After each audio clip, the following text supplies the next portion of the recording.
SE2. Oferecimento. Construtora Estanza. A gente transforma. Ataques de cães colocam em risco a preservação de tartarugas marinhas em Sergipe.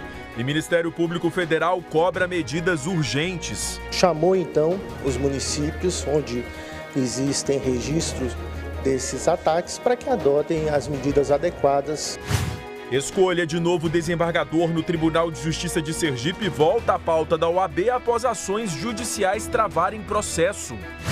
Cultura sergipana perde o professor e historiador Paulo Roberto Nascimento. Ele foi encontrado morto hoje em casa.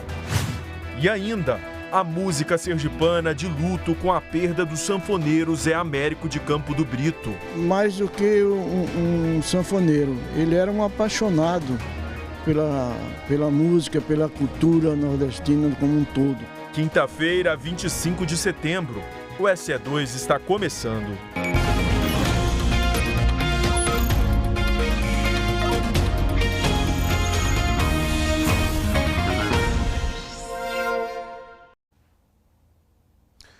Olá, boa noite, são 7h05 agora. A gente abre o SE2 destacando uma ameaça silenciosa e que tem colocado em risco o trabalho de preservação das tartarugas marinhas no litoral de Sergipe. Os ataques constantes de cães levaram o Ministério Público Federal a abrir um processo e reunir autoridades locais e pesquisadores em busca de soluções.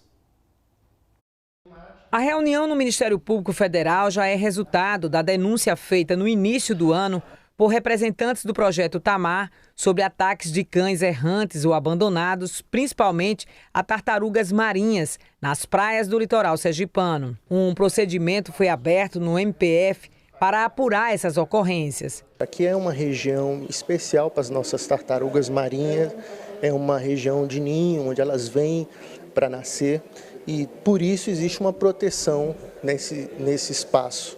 E o ICMBio Tamar e a Fundação Tamar vem nos comunicando um aumento e uma recorrência de ataque de cães aparentemente errantes, ou seja, cães de vida livre, a essas tartarugas no momento mais sensível, que é no momento da colocação dos ninhos, dos ovos nos ninhos. E a gente chamou então os municípios onde existem registros desses ataques para que adotem as medidas adequadas em prol desses animais. Participaram da reunião representantes dos municípios de Aracaju, Barra dos Coqueiros, Pirambu e Estância e ainda pesquisadores do projeto Tamar no estado e do ICMBio, o Instituto Chico Mendes de Conservação da Biodiversidade. O número de ataques tem crescido, então a gente tem que buscar uma solução antes que ele passe a ser uma situação que comece a interferir diretamente com o número de desovas, né? Cada 1000 filhotes, só um é que vai chegar a ser adulto.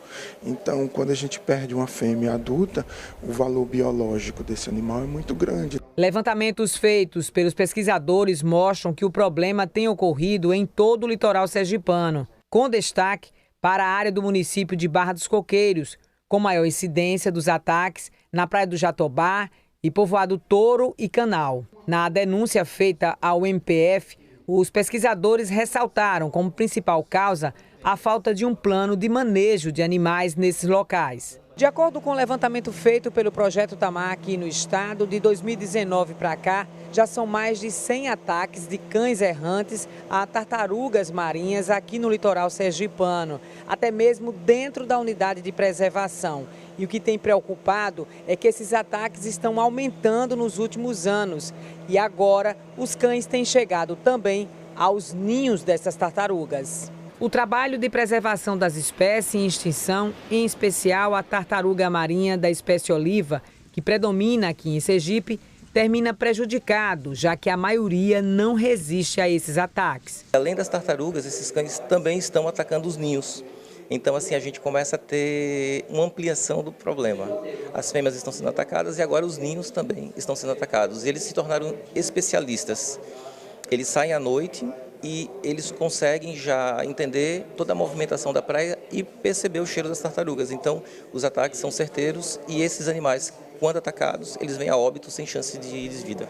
Em alguns municípios onde os ataques têm ocorrido, secretários do Meio Ambiente disseram que já acompanham a situação de perto. A instância ela já faz o monitoramento das praias por outros problemas, como o tráfego de veículos, as próprias infrações ambientais que estão no nosso litoral. Então nós vamos linkar o monitoramento que já existe, também incluir esse monitoramento, fortalecer, na verdade, o monitoramento com relação aos cães e às tartarugas. Fizemos uma força-tarefa, identificação dos proprietários desses animais.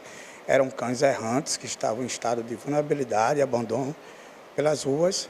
E acabamos destinando esses cães, conseguimos encontrar algumas vagas em casas de instituições aqui na capital para que a gente pudesse fazer imediata a retirada desses animais e cessar esses ataques. O Ministério Público Federal deve continuar fiscalizando a situação. Cobrando a efetivação de algumas obrigações previstas em lei, de modo que haja a proteção ao meio ambiente, não apenas das tartarugas, bem como também desses cães que tenham que evitar abandonos e outras medidas por parte dos municípios. É um trabalho que de fato precisa ser intensificado, para preservar a vida marinha. Paralisado há mais de 5 meses, o processo de escolha da vaga da advocacia para o cargo de desembargador do Tribunal de Justiça de Sergipe volta a ser discutido pela OAB. A ordem deve apresentar um novo edital para tentar resolver o impasse provocado por ações judiciais que questionam as regras do processo seletivo. Quem vai trazer os detalhes para a gente agora, ao vivo, é a repórter Patrícia Cerqueira. Boa noite para você, Pati. Oi, líder. Boa noite para você, boa noite para todo mundo que acompanha o SE2. Pois é, líder, esse novo edital, eles têm a previsão de ser lançado já amanhã e os candidatos eles terão aí até 20 dias corridos para essa inscrição. Vou falar agora com o presidente da OAB, o Daniel Costa. Ele vai trazer informações dessas novas regras, são regras realmente inovadoras. Daniel Costa, seja bem-vindo aqui ao SE2. Quero que você me fale de quais são essas novas regras. Boa noite.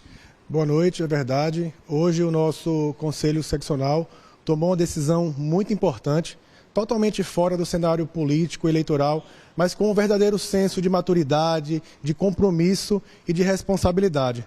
Por 47 votos a 0, de forma unânime, nós instituímos novas regras para o processo eleitoral. Encontramos uma solução criativa para resolver os impasses judiciais e estamos autorizados agora a seguir com o processo. Com isso, nós estamos trazendo de forma inédita aqui na nossa seccional e vamos ser a primeira OAB do Brasil a trazer reserva de vagas para advogados e advogadas que sejam pessoas com deficiência num processo de quinto constitucional. Com isso, para a formação da lista sextupla, nós teremos uma vaga reservada para quem for PCD, 2 vagas para o pertencimento racial e metade, 50% de paridade, no mínimo 50% para mulheres. A OAB Sergipe reafirma o seu protagonismo social com as políticas afirmativas. E a gente fala de um edital aí que tem essa previsão, de fato, para ser lançado já amanhã mesmo. É verdade. Atendendo à vontade da advocacia, a consulta será direta, preservando as cotas. A ideia é publicar um novo edital já amanhã, com 15 dias de publicação, mais 20 dias para inscrição. E nós estamos idealizando realizar essa eleição o mais rápido possível, possivelmente no final de novembro. E vocês tiveram aqui a presença de muitas pessoas, foram 47 conselheiros, né? É verdade, nós tivemos aqui ainda 3 membros honorários vitalícios, nós tivemos a unanimidade do nosso conselho, uma sessão muito rica. Aliás, esse é um tema muito importante, tem uma relevância social imensa. O quinto constitucional é muito importante para a sociedade e é importante para a OAB, é importante para a advocacia. E essa demora com esses impasses judiciais, essa demora causada por esses processos judiciais não interessava a ninguém. Portanto, a OAB Sergipe consegue colocar um fim nesse impasse judicial e fazer o que a advocacia sergipana mais quer, que é realizar essa eleição ainda esse ano e ocupar essa vaga que, por direito, é nossa, da advocacia sergipana. O processo anterior, para explicar para a gente, o que é que acontece com ele? Ele fica engavetado, o que é que acontece com ele? Na realidade, em dezembro do ano passado, nós aprovamos um novo modelo que instituía uma escolha híbrida, com a passagem aqui pelo Conselho e depois com a eleição direta por parte da advocacia. Hoje o nosso Conselho Seccional, ele fixou o entendimento de que essa alteração feita em dezembro do ano passado não se aplica para esta vaga do Tribunal de Justiça que foi aberta em setembro de 2024. Essa resolução, ela permanece vigente, mas ela só vai se aplicar para futuras disputas, para futuras formações de lista sextuplas da advocacia. Muito obrigada, Daniel Costa. Falou aqui com a gente, ele é o presidente da OAB. Lidervan, eu volto com você. É um impasse que a gente já acompanha faz tempo, né, Patrícia? E agora a gente vê aí, né, de fato, que aconteça com maior celeridade. Obrigado, presidente, pelas informações. Boa noite para vocês. Obrigado, Paty. A Justiça Federal suspendeu a decisão que determinava o bloqueio de mais de 220 milhões de reais da outorga da Companhia de Saneamento de Sergipe. Os repasses ao município de Aracaju permanecem garantidos até que o IBGE conclua a revisão populacional da zona de expansão em meio ao imbróglio, né, sobre os limites territoriais entre Aracaju e São Cristóvão que a gente tem acompanhado aqui. A Procuradoria destacou que o bloqueio poderia comprometer serviços essenciais e obras de infraestrutura. O tribunal reconheceu a complexidade da disputa e manteve a transferência dos recursos até o julgamento final, protegendo o interesse público. Vamos para o intervalo daqui a pouco. A iniciativa pioneira que transformou Sergipe no primeiro estado do país a usar recursos de indenizações trabalhistas em ações sociais. São 7h15, a gente volta já já.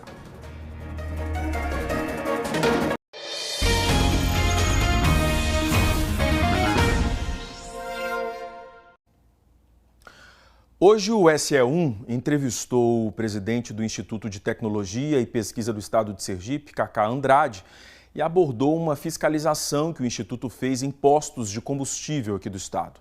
Ao todo, 150 bombas foram fiscalizadas e 6 delas foram interditadas.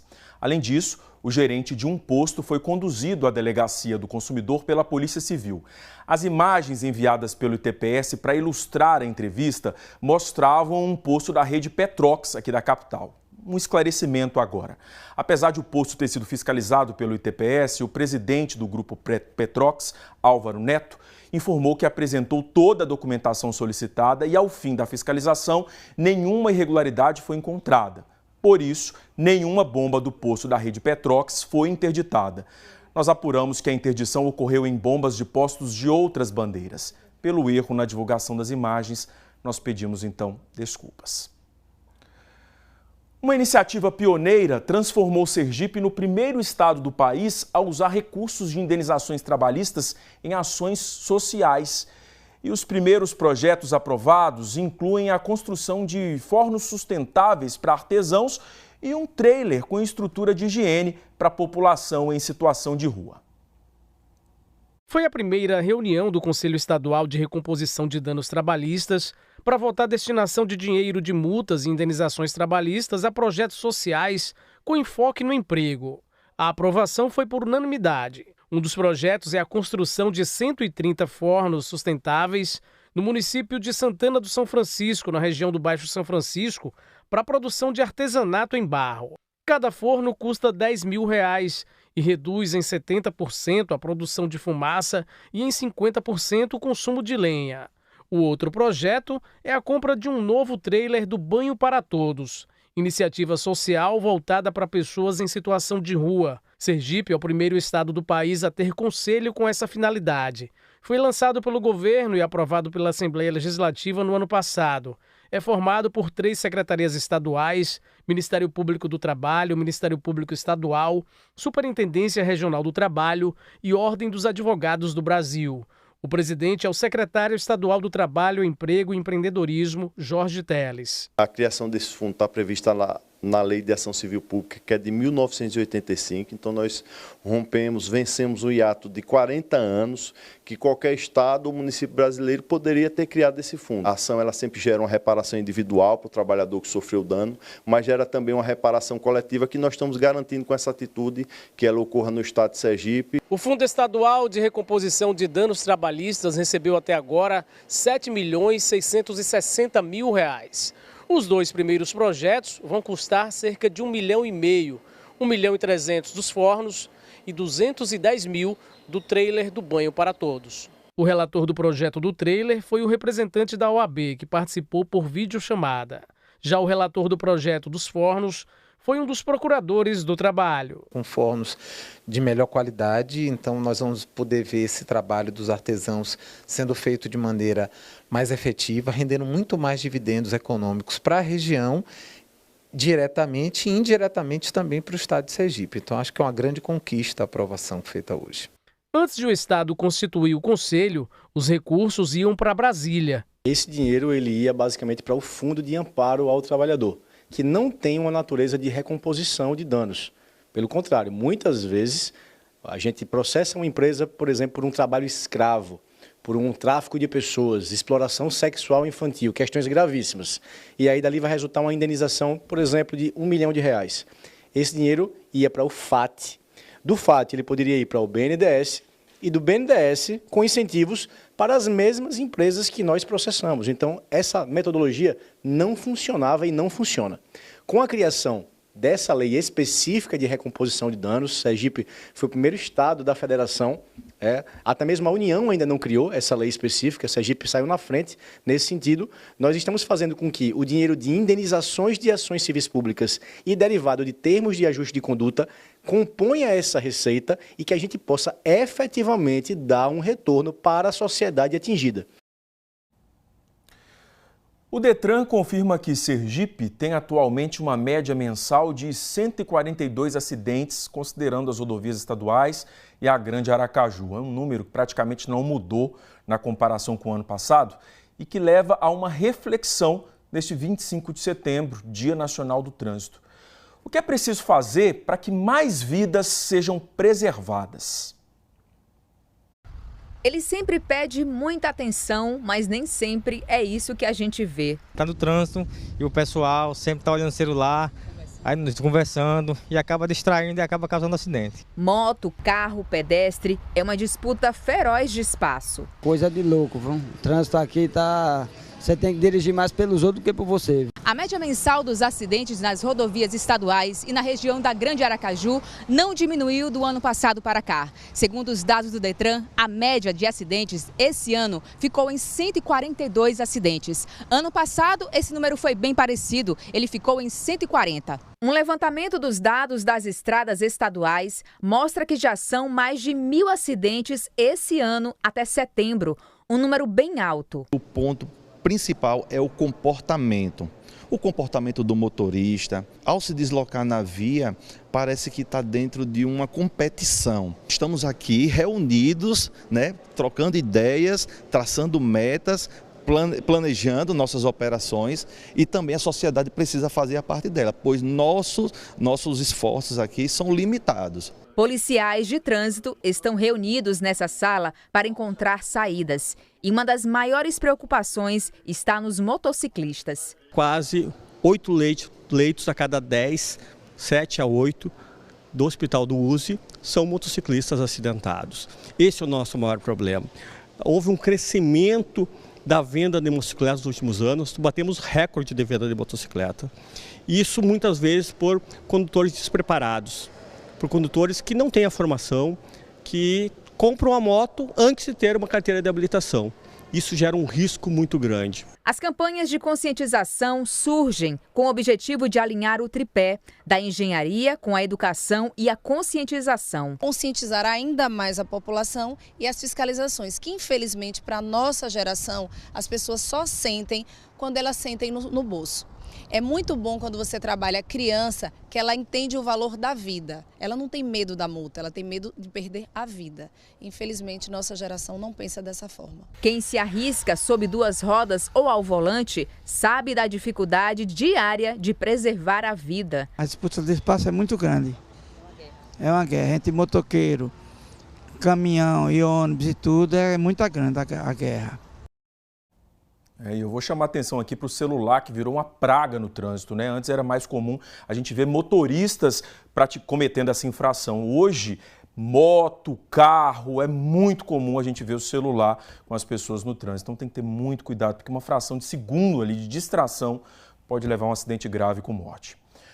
Vamos para o intervalo, daqui a pouco, a morte do professor e historiador Paulo Roberto Nascimento e ainda o forró sergipano de luto com a perda do sanfoneiro Zé Américo de Campo do Brito. Agora 7h25, a gente volta já já.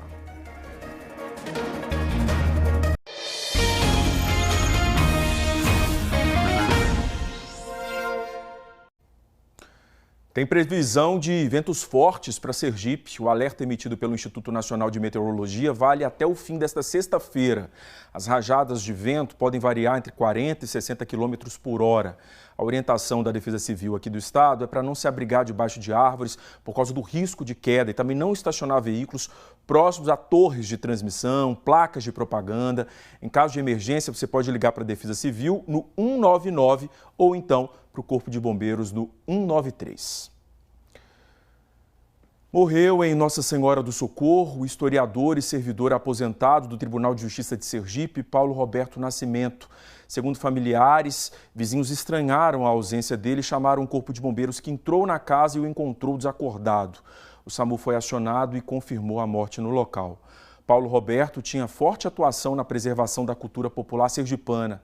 Há pouco mais de um mês, ele foi entrevistado no SE1 para falar sobre o Dia do Folclore e as manifestações culturais de Sergipe.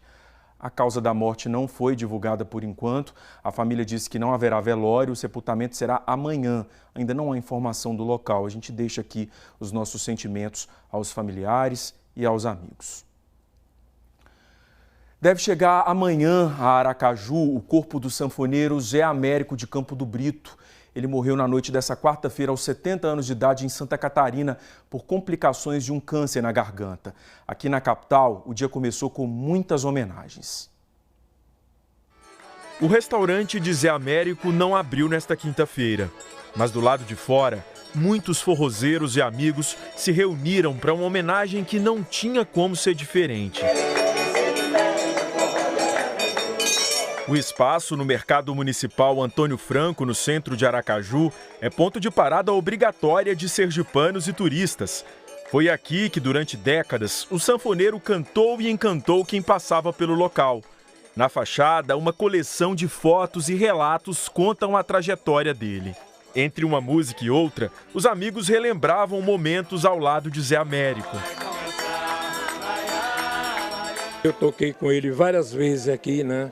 Com aquela alegria, Zé Américo de Campo do Brito. Ele tocava as minhas músicas quase todas que eu gravava, ele tocava, né? Desde o segundo disco que eu gravei, aquele discão de vinil, que ele já tocava as minhas músicas. Dona Francisca estava muito emocionada. Quando eu operei os olhos, eles foram me visitar na minha casa, ele e a família toda. Conheço há muitos anos que eu sou de Itabaiana. O restaurante de Seu José fica ao lado do de Zé Américo. Ele lembra do amigo com carinho. Era muito alegre, ele fazia amizade com todo mundo, ele sempre era sorrindo, ele gostava de sorrir muito, entendeu? Era um cara muito bom mesmo. Elisângela, que era fã, virou amiga depois que começou a trabalhar no mercado. Vim trabalhar no mercado, aí pegou aquela amizade, o bar do meu pai era lá no cantinho. Aí sempre que eu gostava de tomar uma cervejinha, ele também, no tempo que ele bebia, né? Era? José Américo Fonseca Costa se apaixonou pela música e pela sanfona aos 10 anos de idade. Na década de 1970, aos 17 anos, seguiu para São Paulo para trabalhar, mas não deixou de lado o amor pela música. Em 1981, ele voltou para Sergipe, onde se tornou um ícone da cultura popular. É o cara que consegue conciliar todo mundo em volta dele. Zé Américo tem sua carreira de forrozeiro, começa em São Paulo, desde menino que toca sanfona, mas vai para São Paulo, volta para cá e aqui faz seu nome. Zé Américo era mais do que um sanfoneiro, ele era um apaixonado pela música, pela cultura nordestina como um todo. Zé Américo de Campo do Brito tinha orgulho de falar de Sergipe nos programas de TV. No Mais Você, ele apresentou o restaurante Recanto do Agresteiro a Ana Maria Braga. O feijão com o arroz e ele fica soltinho assim, desse jeito. E aí arriba até o cão, né? Aparecendo coradinho pelos temperos. Aqui na TV Sergipe, em 2016, ao lado de Antônio Carlos do Aracaju, embalou os telespectadores com uma amostra de suas apresentações no mercado. Faço forró o ano todo no mercado, tem uma divulgação legal no Brasil, nacionalmente, como vocês são testemunhas, a Sergipe sempre dá o apoio. Em 2022, o programa Giro Sergipe destacou a história de Zé Américo. Em um passeio pelo Mercado Municipal Antônio Franco, a apresentadora Anny Samara conversou com os filhos dele. O que é que o senhor pode revelar pra gente de alguma memória de seu pai? Uma memória que, tipo assim, não vou esquecer nunca na minha vida, faz parte de quem eu sou, me ajudou a ser quem eu sou. Tem alguma dessas assim que o senhor possa contar pra gente? Sim. Lembrar dele a gente lembra todo o tempo, né? Porque a vida toda eu trabalhei com ele. Nós convivemos o dia inteiro, todos os dias, né? E como a filha mais velha, o que é que você acha que puxou de seu pai? Bom, segundo as pessoas, eu sou a cara de painho, né? Às vezes eu tô passando na rua ou no meu próprio estabelecimento, as pessoas olham para mim e dizem: essa daí só pode ser filha de Zé Américo. Zé Américo morreu na noite dessa quarta-feira, aos 70 anos de idade, em Santa Catarina. De acordo com a família, desde 2020 ele lutava contra um câncer na garganta e não resistiu às complicações de uma cirurgia reparadora. Deixou esposa, 3 filhos e 2 netos. Nas redes sociais, o filho Luiz Américo lamentou. Foram tempos de muitas batalhas e ele foi embora como um guerreiro. A Prefeitura de Campo do Brito disse que o sanfoneiro deixa um legado eterno na música e no coração de seu povo. A prefeita de Aracaju, Emília Correia, e o secretário municipal da Cultura, Paulo Correia, também manifestaram pesar pelo falecimento de Zé Américo. A Fundação de Cultura e Arte Aperipê de Sergipe destacou que, com talento e carisma, Zé Américo deixa um legado de grande importância para a cultura sergipana. Sua sanfona se cala, mas sua obra permanece viva na memória e no coração do povo. Um sanfoneiro que cantou o estado com orgulho. Um cozinheiro que temperou também a vida com afeto e arte. Que o Recanto do Agresteiro volte logo a abrir as portas para preencher um pouco do vazio deixado por mais uma sanfona que só vamos ouvir nas lembranças.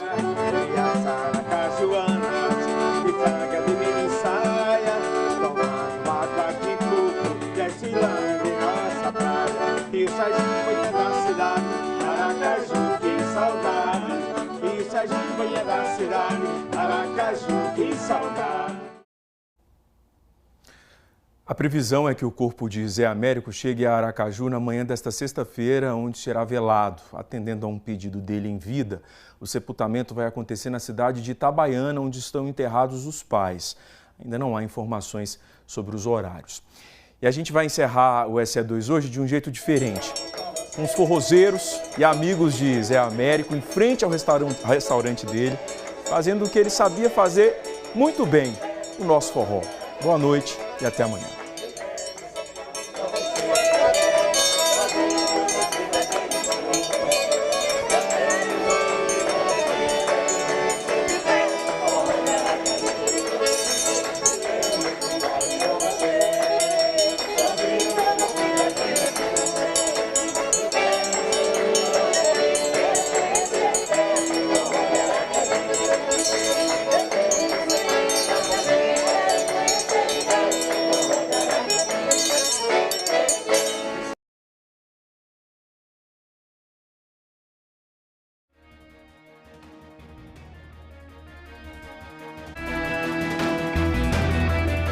SE2. Oferecimento. Construtora Estanza. A gente transforma.